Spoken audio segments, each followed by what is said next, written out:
이제 세 가지의 감사 내용을 먼저 나눠볼 텐데요. 먼저 주일날 전도대 송년 모임 겸 대장 이침식, 전도대장, 부장이라고 그래, 대장이라고 그래. 하여튼 이침식이 있었어요. 그래서 우리 박혜령 권사님 2년 동안 수고하셨고, 그 뒤를 이어서 생각지 않은 대단하신 분이 이침식을 했습니다. 얼마나 자신만만하게 선포하는지 아주 분위기가 아주 붕붕 떴습니다.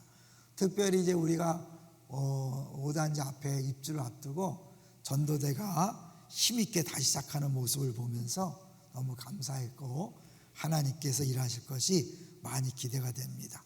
수고하신 모든 분들 감사를 드립니다. 이제 두 번째로는 새사역자 등록 얘기를 하고 싶은데요.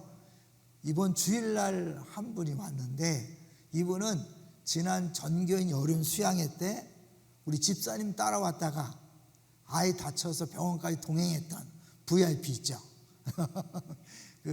우리 홍 집사님 때문에 왔는 VIP인데 아이가 다치는 바람에 같이 갔고, 그분 때문에 급하게 연락이 돼서 주일날, 아니 그 여름 휴가 때인데 그 연결이 될 수 있었어요. 근데 그분이 계속 서울에서 나왔는데 등록한다는 말을 들었는데 드디어 이번 주일에 등록했습니다.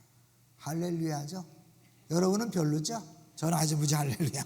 왜냐하면 하나님이 이렇게 한 영혼을 구원하시기 위해서 어렵게 역사하시는 걸 봤기 때문에 그래요. 감사하고요. 이제 세 번째로는 우리 이제 기동 큰스 모임이 있었어요. 한 달에 한 번씩 돌아가면서 모이는데, 이번 달에는 이제 우리 교회에서 모였기 때문에 함께 모여서 이제 감사한 것, 깨달은 것, 기도 제목을 나누는데 많이 기도해 주십시오. 하나님께서 나름대로 은혜를 주셔서 열심히 하고 있는데, 주님께서 교회를 세운 목적이 잘 이루어질 수 있도록 계속해서 기도해 주시면 감사하겠습니다. 자, 이제 오늘 제목을 같이 볼까요? 오늘 제목이 얻는 것이 아니라 받는 지혜다. 여러분, 야고보서의 가장 중요한 주제가 뭘 것 같아요?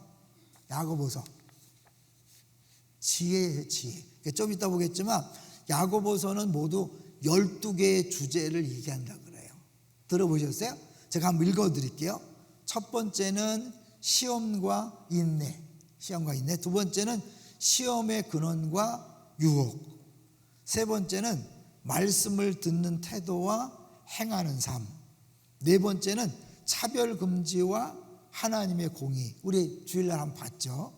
다섯 번째는 믿음과 행함의 일체성, 연결되는 주제였어요. 여섯 번째는 혀의 문제와 공동체 파괴. 일곱 번째는 참된 지혜와 거짓 지혜. 이제 오늘 할 거예요. 그리고 여덟 번째, 세속적 욕심, 다툼. 아홉 번째는 교만한 계획과 하나님의 주권. 열 번째는 부의 오용과 사회적 불의에 대한 심판. 11번째는 재림을 기다리는 인내. 12번째는 공동체 회복과 기도예요. 굳이 12개를 읽어드린 건 뭐냐면, 이 중에 이제 가장 핵심적인 내용이 오늘 우리가 다룰 내용이다 라는 걸 보여주는 거죠. 그래서 전체 키아즘을 한번 보려고 그래요. 왜냐하면 야고보서를 제가 2번 했지만 이 하나님이 3년 만에 많은 걸 깨닫게 하셨기 때문에 한 번 더 해야 될 것 같아. 쭉 보죠. 보면 A 처음에 시작이 시험과 인내인데 마지막이 뭐예요?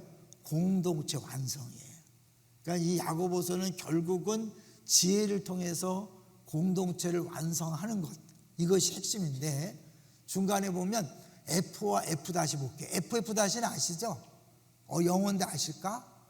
F와 F 다시 A, B, C, D, E, F, G예요. 그죠? A, B, C, D, E, F, G 이 정도는 알잖아. 근데 이제 F가 뭔가 보세요. F가 혀의 파괴력, 공동체 문제예요. 이 F 다시 보세요. 혀의 왜곡, 욕심, 다툼, 비방. 그러니까 혀와 혀, 말에 대한 얘기를 앞뒤로 얘기하고 제일 가운데 지혜를 딱 놓은 거죠. 신앙생활에 가장 중요한 것이 언어예요. 왜냐하면 그 말을 보면 그 사람 마음을 알 수 있잖아요. 그 사람 말하는 걸 보면 믿음의 수준을 알 수 있는 거예요. 말이 필요 없어. 그 사람의 말을 보면 알아. 더 나가서 뭐야? 그 사람의 행동을 보면 그 사람이 누군지 알 수 있는 거죠. 그래, 이제 여기서 제일 가운데는요, 그 혀와 혀 사이에 있는 지혜를 얘기하는데 그 부분만 또 한번 볼게요. 그 부분만 보시면 3장 13절부터 18절까지인데 첫 번째, 지혜는 행함으로 드러난다. 잘 기억하세요. 지혜의 열매는 공동체의 의로 나타난다. 지혜로운 사람은 반드시 행함이 있어야 돼. 행함이 없는 거는 가짜예요. 근데 그 행함이 공동체를 세우는 쪽으로 나타나야 되는데 제일 가운데를 보세요. 시기와 다툼. 해필이면 제일 가운데에 시기와 다툼을 넣었을까?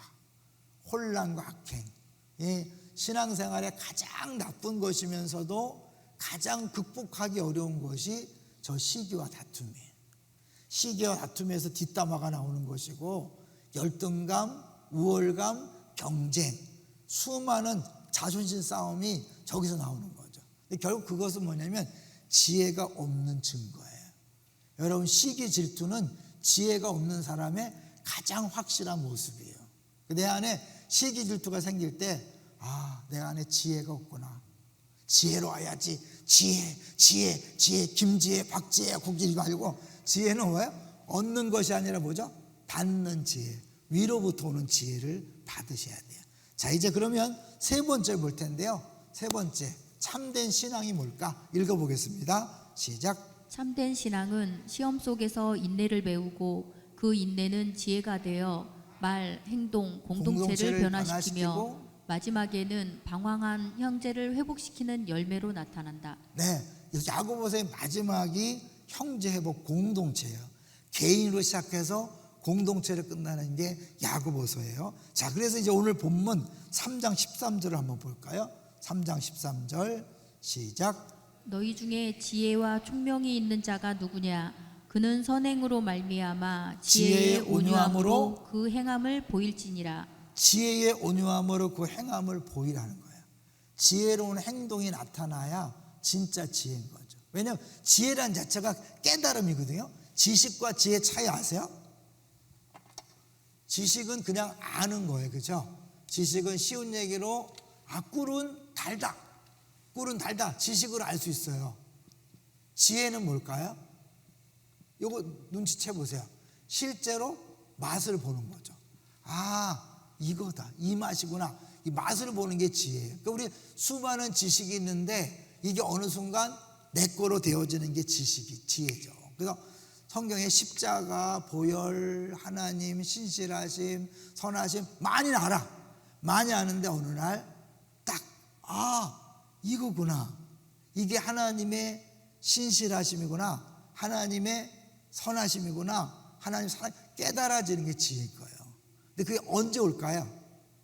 스쳐 지나가는 많은 순간을 통해 오는 거예요. 때론 밥 먹다가 와요. 때론 찬송하다가 오고 기도하다가 오고 예배 드리다가 오는 거예요. 그래서 지혜로운 사람은 예배에 나올까 안 나올까요? 그러니까 예배 안 나온 사람은 100% 지혜롭지 못한 거야. 뭐 이르든지 말르든지 깨닫고 돌아왔으면 좋겠어. 여러분, 지금 시간에 뭐 할 것 같아요? TV 보고 있고 딴 데 가서 술 담배 하고 있으면 큰일 나는데 하나님께서 언제 어떻게 일하실지 모르기 때문에 사실은 겸손하게 나오고 아무것도 아닌, 다른 사람은 지나가는데 찬양하다가 대표 기도하는 기도 소리를 듣다가 목사가 이렇게 막 설교하는데 어느 한 부분에 딱 꽂힐 수 있어요. 예배 그 설교 끝나고 기도할 때 딱 꽂힐 수 있어요. 나눔할 때 그냥 나는 그냥 머리도 안 하는데 어느 날 그게 막 와닿는 거죠. 그게 사실은 지혜인 거죠. 그러니까 그게 와닿으면 어떻게, 마음에 박히면 행동할까 안 할까요? 행동하는 거죠. 말씀을 마음밭에 새긴다는 게 뭐예요? 행하지 않고는 견딜 수 없는 거거든요. 이제 사실 그게 지혜니까, 그러니까 행함으로 보여라. 14절을 볼까요? 14절 시작. 그러나 너희 마음속에 독한 시기와 다툼이 있으면 자랑하지 말라. 진리를 거슬러 거짓말하지 말라. 근데 사실은 행함으로 나타난다고 행동을 했는데 거기 뭐예요? 마음속에 시기와 다툼을 가지고 한데, 첫째 뭐예요? 자랑하는 거. 위험한 거죠. 자랑 자체가 지혜로운 게 아니라 어리석은 거죠. 또 뭐예요?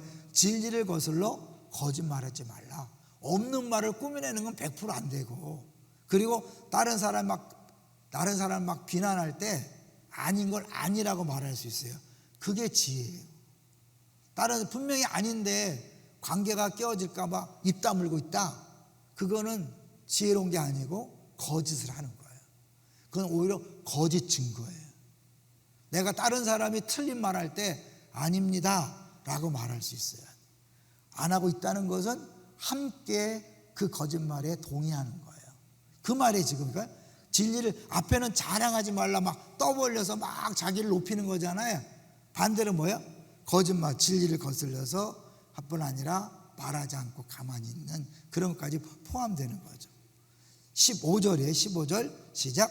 이러한 지혜는 위로부터 내려온 것이 아니요 땅 위의 것이요 정욕의 것이요 귀신의 것이니. 야고보는 그냥 귀신 얘기를 너무 자주 해, 그죠? 귀신도 그런 믿음이 있다 막 그렇게 얘기하잖아요.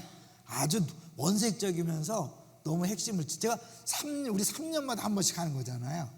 3년 전에는 야고보서가 그때도 은혜됐지만 이만큼 은혜가 되지 않았어요. 나이가 들었나 봐. 그죠? 나이가 들었나. 자, 이제 네 번째 박스를 볼까요? 네 번째 박스 시작. 지혜의 출처가 삶의 모든 열매를 결정한다. 네, 나는 지혜롭게 말한다 그러는데 결론을 보니까 어떻게 해요? 시기와 다툼이 있고 혼란과 악한 일이 있으면 이게 뭐야? 아, 이게 위에서 온 게 아니라 밑에서 왔구나. 사실은 우리가 그 바벨탑 있잖아요. 바벨탑과 뭐와 비교하죠? 오순절 성령 다락방 간구하잖아요. 이때는 뭐였어요? 이때는 세상의 지혜로 자기들끼리 막 하다가 언어 혼잡이었잖아요. 언어 혼잡이었는데 이때는 성령이 오셔서 하늘에서 불이 떨어져서 언어가 통일됐잖아요. 그죠? 이때는 언어가 혼잡됐다가 통일됐어요. 하늘의 불, 하늘에서 온 불이죠. 이건 세상에서 난 지혜. 이제 분명하게 차이가 나는 거죠. 그래서 어디서 왔냐에 따라서 그 결과가 나타나는 거예요. 나는 이거 기도에서 얻었다. 이런 기도에서 얻었는데 다툼이 있고 시기가 있고 질투가 있고 막 혼란스럽고 분쟁이 있다. 100% 아닌 거예요. 내가 40일 금식 기도하고 얘기해도 아닌 거예요. 이해되시죠? 열매를 보면 아는 거예요. 잘 하셔야 돼. 여러분이 막 기도 많이 했다 그러고 성경 많이 읽었다 그러고 은혜를 많이 받았다고 하는데 내가 말했는데 분위기가 싹 펭귄이 왔다 갔다 한다든지 또 막 사람들이 이렇게 마음이 평안한 게 아니라 뭔가 불편하다. 조심하셔야 돼요. 그건 하나님께서 온 것이 아닐 수 있어요. 자랑, 거짓말, 더구나 뭐야? 정욕, 귀신의 것으로 시기가 다툼 있는 거죠. 자, 17절 위로부터 난 지혜 시작. 오직 위로부터 난 지혜는 첫째 성결하고 다음에 화평하고 관용하고 양순하며 긍휼과 긍휼과 선한 열매가 가득하고 평강과 거짓이 없나니. 이건 좀 이따 자세히 보기로 하고요. 18절 결론 부분인데 시작. 화평하게 하는 자들은 화평으로 심어 의의 열매를 거두느니라. 이게 왜 중요하냐면 하늘에서 온 지혜의 가장 확실한 특징은 뭐예요? 화평이에요. 화평. 공동체를 하나 되게 하는 거야. 나눠진 사람을 화해시키는 거야. 오해한 사람을 풀어주는 거야. 그러니까 이게 진짜 하늘에서 온 지혜의 모습인 거죠. 근데 어떤 사람은 어떻게 해? 공동체를 깨트려.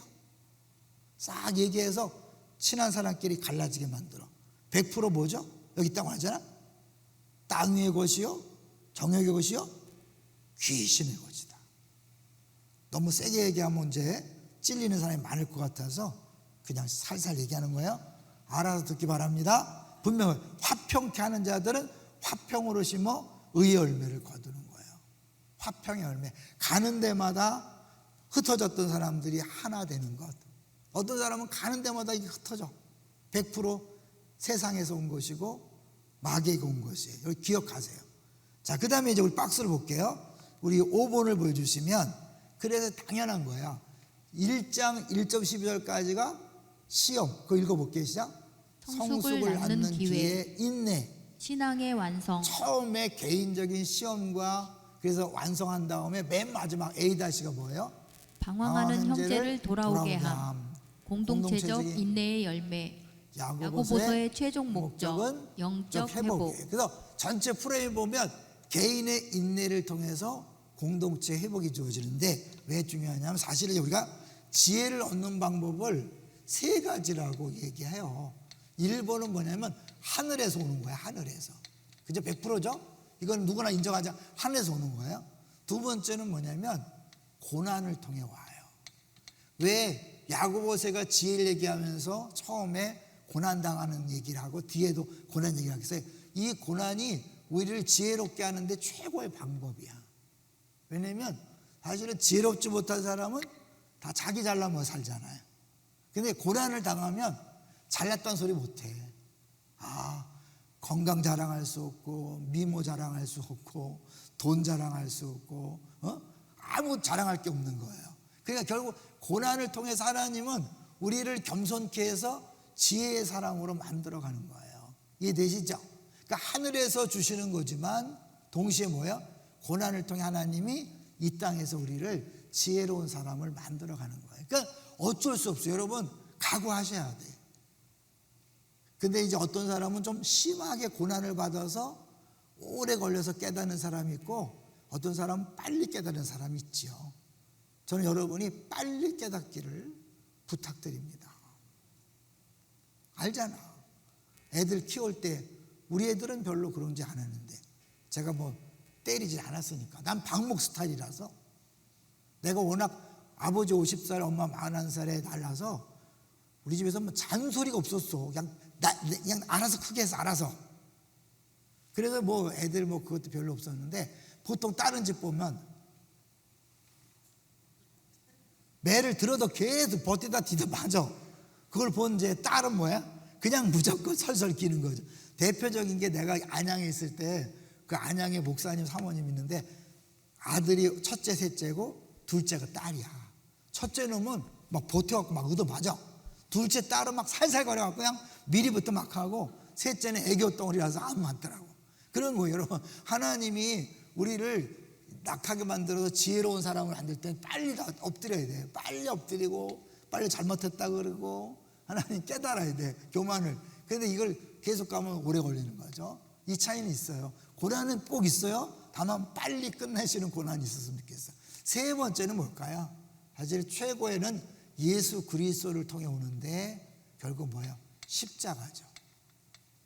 십자가가 지혜의 아주 그냥 지혜의 뭐예요? 그 자체잖아요. 아까 얘기했죠. 이거 화평케 한다는 건 뭐냐면 하나 만들기도 하지만 진짜 지혜는 전체를 봐서 연결시키는 게 있다는 거예요. 예술가들 지혜로운 거잖아요. 오래 운동한 사람들 지혜로운 거예요.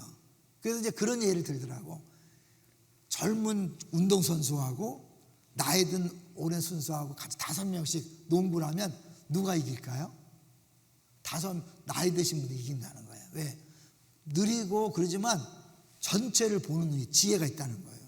여러분 마찬가지로 음악이나 체육이나 모든 것들이 지혜롭다는 건 전체를 연결시켜서 하나로 묶을 수 있는 게 있는 거예요. 그러니까 이러니까 그 사람이 가는 곳에는 그냥 다툼과 분열이 없는 거지. 막 그냥 하나만 알고 막 하나만 막 주장하고 그러면 100% 마음에 맞는 사람이 있지만 안 맞는 사람이 있잖아요. 근데 지혜로운 사람은 모두를 다 아우를 수 있고 자기도 그 안에서 깨닫는 거죠. 이해되시죠?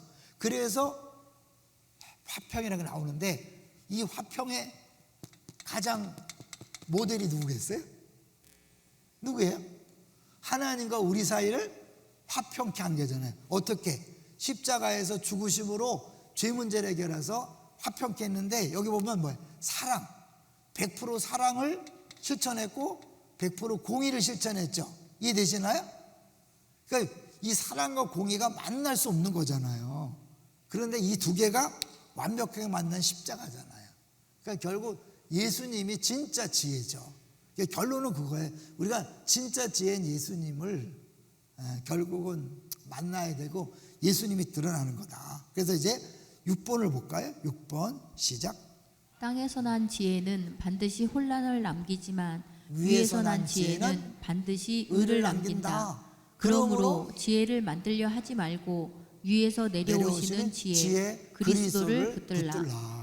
내가 막 지혜로워야지 애를 쓰는 게 아니에요, 여러분. 책 많이 읽는다고 지혜로운 게 아니에요. 책 읽지 말라는 거 아니에요. 내가 하는 게 아니라 하나님이 주셔야 되는데, 결국 하나님이 누굴 주셨어요? 예수님. 어디 계셔요, 예수님? 믿습니까? 우리 안에 계신 거 믿습니까? 그래서 고린도전서에 보면 예수 그리스도가 지혜요, 능력이요, 그분이 모든 거라고 했잖아요. 그래서 그분이 우리 안에 있으니까 그분이 나를 통해 드러나게 하면 되는 거야. 언제 드러날까요? 나를 부인하고 나는 아무것도 아닙니다, 나는 모릅니다, 주님이 하세요. 또 나오는 거예요, 여러분. 늘 하는 거 주님이 하세요. 이게 쉽지 않아. 여러분, 머리로는 알아. 주님이 해야 된다고 알아. 어느 날 어느 순간 또 내가 막 하려고 그래. 그러면 주님이 잠깐 가만히 계셔. 네가 한번 해봐라. 한번 열심히 한번 해봐. 여러분, 그래서 내가 철저히 안 된다는 걸 깨닫는 게 지혜예요. 그래서 내가 사는 게 아니라 내 안에 그리스도가 사는 것이다. 이거를 여러분이 경험하시면 좋겠어요. 그래서 내가 할 때와 내 안에 주님이 일하실 때를 한번 경험하셔야 돼요. 우리 안에는 저를 보고 많이 경험한대. 주일 강단은 주님이 하시는 게 분명하대. 집에서는 좀 아니래. 그러니까 사실 주일은 성도님들을 위해서 하나님이 저에게 은혜를 부어주는 거죠. 그래서 사실 저는 그 설교를 내가 내 설교를 또 듣거든요. 근데 제가 한 게 아니라는 게 느껴요, 확실히. 처음 제목하고 대지를 제가 안 정하니까 처음 제목과 대지와 본문을 보면 기가 막혀. 어떻게 이걸 또 제목을 줬을까? 말이 안 되는 것 같아. 그래서 처음부터 바닥같이 긁는 거예요. 어떻게 잘 전할까가 아니라 이 본문의 진짜 핵심이 뭔가를 파고드는 거죠. 그러면 진짜 보물이 나오는 거예요. 진짜 보화가 되는 거죠. 야고보서도 사실은 내가 설교 제목을 잡았다면 이런 제목 안 잡았을 거예요. 그런데 내가 아니라 잡아줬기 때문에 그걸 했고 주님이 하신 거죠. 그래서 이번에 야고보서 2번을 나에 대한 설교라고 생각하고 하는 거죠. 근데 제가 생각해도 그게 마지막 순간에 이렇게 맞아떨어져, 이렇게 탁탁탁탁 퍼즐이 맞죠. 제가 하는 걸까요? 아니에요. 주님 주신 지혜로 하는 거죠. 절대 제가 자랑할 수 없어요. 왜? 처음부터 내게 있는 게 아니니까. 옛날엔 제가요, 저 옛날에도 설교를 조금 한다는 소리를 들었어요. 근데 그때는 사실 제가 볼 때 어떻게 잘 전할까에 집중했기 때문에 잘 전하긴 했지만 진짜 성경의 진짜 깊은 맛을 전하지 못한 아쉬움이 있어요. 지금 생각해보면. 그러니까 지금은 철저하게 깊은 내용을, 그러니까 깊은 우물을 파듯이 파는데, 그래서 내가 행복하죠. 근데 신기해. 이번에 우리 큰습 모임 때 이 얘기를 했거든요. 그랬더니 와, 이제 깨달았다고 우리 목사님들이 이렇게 하더라고. 자주 얘기했는데, 자주 얘기했지만 본인들이 개척하고 설교하다 보니까 이게 깨달아지는 거예요. 제가 이 얘기를 자주 했거든요. 설교를 설교자를 통해서 나가야 된다. 설교자가 은혜 받지 않으면 그건 진짜 설교가 아니다라고 계속 했는데 그게 안 들어왔던 거야. 근데 지금 이제 개척해서 설교를 하다 보니까 자기는 열심히 전했는데 성도들이 안 변한대. 그렇게 전했는데 못 알아듣는데, 그리고 자기가 알아들어야 되는 딴 사람 알아들으라고 막 그런데 목사님들 그래. 그 시간을 지나야죠, 사실은 이제. 근데 그런 거예요. 그 지혜는 사실은 예수 그리스도가 내 안에 계시니까 그분이 드러나면 돼요. 그분이 내 입술을 통해 말하도록 내가 나를 자꾸 부인하면 되죠. 내 입술을 막고 주님이 하세요, 거죠. 자, 그다음 볼까요? 지혜의 실체, 이제 아주 핵심으로 가는 거예요. 그다음 박스를 보여주시면, 자, 시작. 우리가 가진 문제의 대부분은 지혜 없음에서 나온다. 그러나 지혜는 은혜로 내려오는 선물이다. 그리고 그 지혜의 실체는 예수 그리스도이시다. 네, 그러니까 교회 처음 나온 사람이 더 지혜로울 수 있을까요, 없을까요? 있어요. 오래 다닌 사람이 더 밀어내. 죄송하지만 왜? 자기 고집이 세지거든. 오래 믿을수록 자기 생각이 강해. 100% 미련한 거예요. 그래서 자기 생각이 강한 사람, 나 오래 믿었는데 이상하게 사람들이 영향력이 없어. 나중에 지나고 나면 그때 굉장히 교만하게 느껴졌다고 그러고 상처받았다고 그러고 아팠다고 얘기해요. 왜요? 지혜롭지 못한 말을 한 거야. 여러분, 우리가 읽지 않았지만 이 앞에 3장에 보면 이 혀로 얼마나 무시무시한가. 이 말로 사람을 죽일 수 있거든요. 한마디 말이 그 인생을 바꿔놓잖아요. 우리 정체성이라고 해요. 정체성. 우리 개인이 갖고 있는 정체성은요, 어떻게 형성됐을까요? 부모나 주변에 가까운 사람들이 계속 너는 돌대가리야, 왜 못났어, 왜 그것밖에 못해, 이런 것들이 나의 정체성이 되는 게 많죠. 우리 성도들 중에 양육하고 내치하다 보면 끊임없이 어릴 때 막 부모로부터 학대당하고 언어 폭력을 당한 그것이 자기 정체성이 된 거예요. 그래서 아무리 사랑한다고 설교를 들어도 안 들어오는 거예요. 그 양육하셔야 돼. 죄송하지만 양육을 하셔야 돼. 천국 가서 꼴밥 맞을지 몰라. 너한테 그렇게 좋은 기회 줬는데 왜 안 해? 왜? 평생을 왜곡된 정체성을 가지고 뾰족하게 사시는 분이 너무 많거든. 여러분, 이게 잘못된 거를 빨리 깨닫고 변화돼야 돼요. 근데 이게 어쩔 수 없어. 내가 가는 게 아니야. 막 주변에서 그 말을 함부로 했기 때문에, 주변에 많은 것들 때문에 정체성이 왜곡됐거든요. 다시 하나님의 사랑에 내가 널 기뻐하라는 온전한 정체성이 돼야 되는데, 이게 사실 우리 언어들이 나오는 거잖아. 언어들로. 그리고 3장 앞번에 언어, 그다음에 4장에도 어떻게 해요? 4장에도 계속해서 언어의 문제를 계속 이야기하잖아. 그리고 나서 오늘 이렇게 제일 가운데 이 얘기를 하는 거거든요. 시간이 많이 가기 때문에 바로 이제 마지막 박스를 한번 볼게요. 마지막 박스. 자, 이제 7가지 덕목이잖아요. 첫째 한번 보겠습니다. 첫째, 성결. 마음이 나뉘지 않음. 마음이 나뉘지. 속다로 겉다른 게 아닌 거죠. 속은 안 좋아하는데 겉에서 막 친한 척하고 막 아우 집사님 어쩌고 뒤에 가서 이게 아닌 거예요. 100% 가짜야.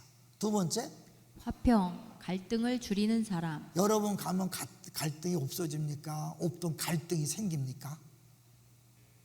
세 번째, 관용, 법보다 사람을 우선함. 법보다 사람을 우선하는 거죠. 당연히 그래야 되는 거 아닌가요? 인간으로서 교회가, 성도가 이런 게 그게 아닌 거죠. 네 번째, 양순, 배우기를 즐거워하는 마음. 배우기를 즐거워하는 마음이죠. 양순이가 무슨 순한 거 아니야. 하나님 앞에서 철저히 겸손해서 배우기를 원하는 거죠. 다섯 번째, 긍휼, 고통에 반응하는 마음. 네, 이거는 우리 성도들이 많이 갖고 있더라고. 고통에 반응하는 마음. 여섯 번째, 선한 열매, 믿음의 실천. 믿음의 실천이 있어야죠. 말과 혀로만 하지 말고 행함과 진실함으로. 이번에 내가 너무 귀한 얘기를 들은 게요. 이번에 추수감사 흘려보내라고 했는데 한 분이 누가 떠올랐냐면 자기 시어머니가 떠올랐대. 그래서 시어머니한테 가서, 이거는 어머니와 며느리 사이가 아니라 이제 그분 사모님인데 이제 권사님으로 지금 하고 있다니까. 권사님 대 집사님의 1대1로 만난 거라 그러면서 뭐든지 원하는 걸 얘기하라. 그랬더니 막 고급 이렇게 옷을 사달라 그래서 사드렸대. 너무너무 잘한 거예요. 잘못한 사람들은 이게 뭐 멀리 연락이 안 된 사람만 하는 게 아니에요. 그렇잖아요. 자기가 개인한테도 괜찮은 거다. 성령이 하신 거죠.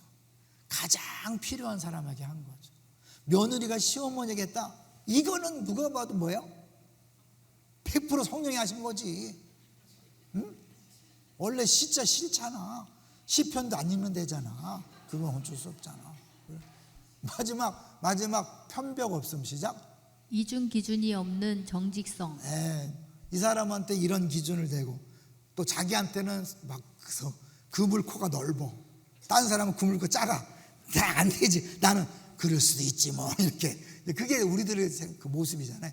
이게 아닌 거죠. 여러분, 이걸 뭐 정죄하는 게 아니라 내 안에 내가 지금 하나님 앞에 기도하고 말씀을 듣다가 깨달았다고 하지만 이런 게 없다면 이게 위로부터 난 게 아니라는 것을 깨달으셔야 돼. 자, 이것은 시작. 이것은 하늘의 성품이 내 안에서 심겨져 자라는 것. 이미 내 안에 예수님 오셨잖아요. 이게 우리 믿음이 자란다 그래서 뭐가 자라는 거야? 내 안에 예수님이 충만해지는 거죠. 예수님이 그전에는 조금 요만큼만 나를 지배하다가 이만큼 지배하고 이만큼 지배하고 이만큼, 머리가 뭐야? 이만큼 지배하다가 여기 발목만 지배하다가 허리까지 지배하고 이런 것처럼 일부만 하나님이 지배하다가 다 지배하는 게 성령 충만이고 예수 충만이고 그게 예수를 닮아가는 거잖아요. 우리 예수를 닮는다 그래서 예수라면 어떻게 할 것인가 이게 아니에요. 엄밀히 말하면 예수 그게 아니야. 좋은 말 같지만 아니야. 내 안에 예수님이 계시잖아요. 그분이 내 안에서 감동하시는 대로 순종하는 거예요. 거꾸로 바깥에서 들으려고 하는 게 아니에요. 알았죠? 굉장히 중요한 거예요. 잘못 놓치면 이거 예수님 어떻게 할까? 그게 아니야. 물론 이제 우리가 기준을 삼기 위해서 하지만 진짜는 뭐예요? 내 안에서 계속해서 물을 볼 때 마시고 싶다? 안 쉽게 해서 그런 거죠. 내 안에 성령이 그렇게 할 때 자꾸 순종하면 더 분명히 말씀하시고 더 많이 말씀하셔서 이제는 뭐예요? 완벽하게 예수님의 눈으로, 예수님의 입으로, 예수님의 코로, 예수님의 귀로, 예수님의 손으로, 발로 하는 거죠. 9시 지났기 때문에 마치도록 하겠습니다. 같이 기도하겠습니다.